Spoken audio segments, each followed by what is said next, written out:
Hey ladies, so I'm coming back at you with another little intentional CEO tidbit of knowledge, and I know that it would be more effective if I would do this at the same time every single week. That's what an intentional CEO would do, but I'm not there yet. Maybe over the weekend I can come up with a time that is going to work well for me consistently, that I'll be able to hop in here and share some little tidbits of knowledge with you guys about this topic that I've become super passionate about, which obviously is being an intentional CEO and living the charged life, right? Being energized and engaged and live a life that's fulfilling. And I know that a lot of times we can get so hung up on Zaya feeling like just one more thing we have to do, you know? Like you get to that point where life is really busy and all of a sudden you just feel like you're constantly working in your business and you're working on,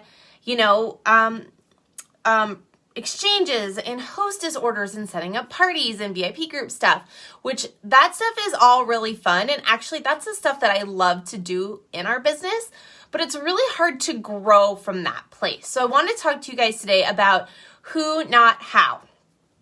And it's something that I've slowly been implementing into my business. And I know that, not everybody is going to want to apply the who, not how with their Zaya business, but hopefully just in life, you can find a way to implement who, not how in more things that you're doing. So, this idea of who, not how is basically that you're not doing everything by yourself. And I know that it took a long time for me to understand and to recognize that I don't have to do this alone. Do you guys ever feel that way? You're like, oh my gosh, I have to do all the things. I don't have time to do all the things. And how does anybody get anything done? And if you watched Kayla's live, I think it was last week. Hannah did awesome yesterday, by the way. Thank you so much, Hannah, for going live. Last week, Kayla went live, and she was talking about how she just has so much going on, right? And the way that she does it is that she asks for help. And I know that we've heard it time and time again, but I want you to think seriously about this idea of asking for help in your business, in your life, in your other job, in a full-time job, whatever it is that you have going on, there are people who are ready to help and support you. So you have to ask for help. So for example, in my own personal business, you guys know, most of you know that I've had a virtual assistant. It's my sister-in-law. She helps me out. She has helped me a lot with my emails that go out. I give her all the materials. She puts them into an email for me. And then we get that sent out to everybody, whether it's launch day, team emails, Monday emails, make room Monday, follow up Friday. I give her all the content. She seriously plugs it in for me, makes it look nice, and then sends it out. And at first it was it's so hard for me to give up that control, right? I don't want to give up with the control. And honestly, I still am giving her the information. So I could probably be giving up even more control in that aspect. But for now, I'm not ready to give up that much. So I have her who helps me. And maybe you guys don't know this, but I actually took on another assistant lately because I am so focused on living my best life while I'm growing my Zaya business. So I'm going to talk to you about what she does next because I feel like most people are going to really resonate with her jobs. But before I do that, I want you to know that it is totally up to you what your goals are for your business. However, I keep hearing from people that they feel stuck, they're having a hard time growing because they're constantly stuck in this, on that hamster wheel of doing all of those things we have to do, to get parties set up, to do those hostess orders and things like that. So I took on another assistant who is local here, and she's a friend of mine who I met a while back, and she helps me with all of my hostess orders, processing returns and exchanges, setting up parties in my online office. She does, what else does she do? I'm having her make hostess collages. So if you start to see me posting more collages, it's because after she submits a hostess order for me, she makes a collage for that. She sets up my parties. She what else does she do? She might make some graphics and things like that, but those are the things that I have her helping me with. And I've made it super streamlined, super systematized so that basically, you guys, everything is in Google Forms, and I can share all these Google Forms with you guys. But if somebody needs a return or exchange, they put it in a Google form. If they are filling out their information to make a party link, they fill out a Google form. And all of those forms, I have the responses. They go both to me and they go to Jade. And Jade just takes them, makes the links, sends it out, processes the return, sends it to them. She is taking care of so many of those things in my business that take so much time that I'm not even allowed to, not that I'm not allowed, but it's so hard for me to be on the growth end of the business, right? It's hard to get those posts on social media, to make those connects, to do my follow-ups because I've been so busy on the back end of stuff. So I've got her in there helping me with those things. Yes, Kimberly, I will definitely share all of my forms with you guys. And I think that it would be really helpful, even if you don't want to bring on somebody to help you.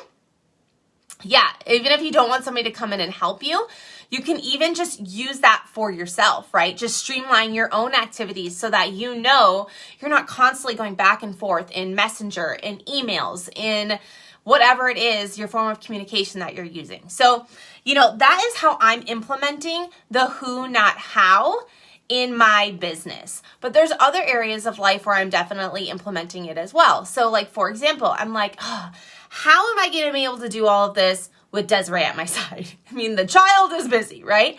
How am I going to be able to handle this summer when my kids are home and they might do like summer care a couple days a week, but I'm still going to have them with me 3 days a week probably, right? So instead of asking myself how, I'm thinking, who can help me with this? So I'm thinking to myself, okay, my kids might be at summer care. I got my VAs in line for the summer. They're both set up now, ready to go, ready to run. They're doing things on their own. I'm like, okay, what about grandmas, right? Who can help me? Maybe like every other week, a grandma could come down and hang out with the kids for a while. Or my kids could go play at grandma's for the afternoon. Or maybe there's some play dates that we can set up, right? Like, hey, I want your kids to come over and play with my kids. I'll watch them. You do your thing. And maybe like next week you can take 1 or 2 of mine and we can flip flop, right? So it's time to start thinking about those ways that it's not like, how is this going to work? But it's who is going to help me do this.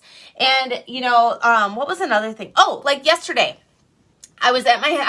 Yesterday, Desiree was here. My room was a mess, you guys. I don't know what happened. My kids were playing in there. It was a disaster. There was crap all over. And yeah, Kimberly, totally. We should probably do that because we live close enough. So we should do play dates. But my house is a mess, right? And I'm like, oh my gosh, like what am I going to do? How am I going to get all of this done?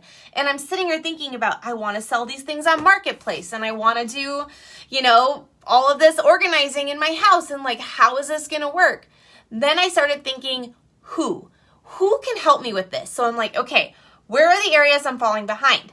I need somebody to help me clean my house, right? Like I need somebody to help me clean my house. Somebody to clean your house around here at least, it doesn't cost as much as you think it's going to. And I'll just say that, you guys, okay? It varies by place, but it doesn't cost as much as you think it's going to. And as I'm going through all of these things, yes, so many of these things cost money, but it's also an investment. Because if you are investing in somebody who is going to help you with your Zaya business, that is going to free up your time so that you can work on the business building activities. Not the maintenance activities, but you can turn around and be building, asking people to host, asking people to rep, putting out really good content on social media, right? So that's kind of the trade-off that you're going for is like, yeah, I got to ask these people to help me, but hopefully by investing more time and energy into what's going to move the needle forward, that is what's going to help my business to grow forward. Same with like watching your kids, right? Or same with cleaning your house. Yeah, I might be investing in somebody to come over once a month or every other week or whatever it is that you decide. Or maybe it's somebody who just comes in every couple months to do a little bit more of like a deep cleaning or whatever it might be. Yeah, you're investing in somebody to do that, but by having them do that, hopefully that's freeing up the brain space for you.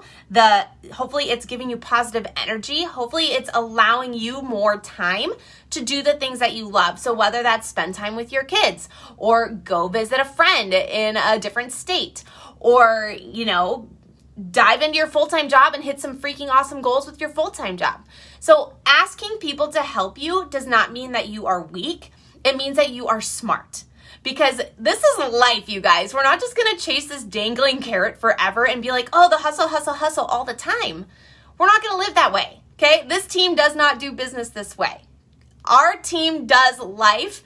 We do business, we do momming, we do friends, we do marriages, we do the things that make life full, and we don't just drive ourselves into the ground because we are chasing the carrot, okay? Yes, it's good to have goals, but we need to be smart, intentional CEOs when it comes to how we are working our business and how we're running our life as well. So I just started reading this book, Who Not How. This book is I just started it, and it definitely, so far what I've been reading, it speaks to all of the things that I was talking about, finding people, delegating, outsourcing, getting help on all fronts of your life in order to become a high achiever. And, I know, like I said, I know that I can take time investments, money investments, all of that to get people to help you in the various areas. But you have to remember that what you're investing in is not just a better, business, it's a better lifestyle. And you're just going to love your life so much more when you feel like you're not stressed to the max about everything that needs to happen, because you are getting help, you're being taken care of, and life just flows so much better when you feel like you're being taken care of. So check this book out if you are interested in it. It is so good. Like I said, I literally just started reading it a couple days ago, and I love it. And I think that everybody could take away some sort of tidbit from it. So that is my little spiel on being an intentional CEO for this week. I will also include this in our newsletter in case you want to go back and listen to it. And just remember to keep setting those boundaries. Keep looking for ways that you can make life better, not just your business, but your life. Because when your life is better, business flows and you feel better and you're happier. And remember, the universe works fast when I'm having fun. Okay, I love you guys. I appreciate you. Halfway through the month, let's crush the second half. We'll talk to you later. Bye.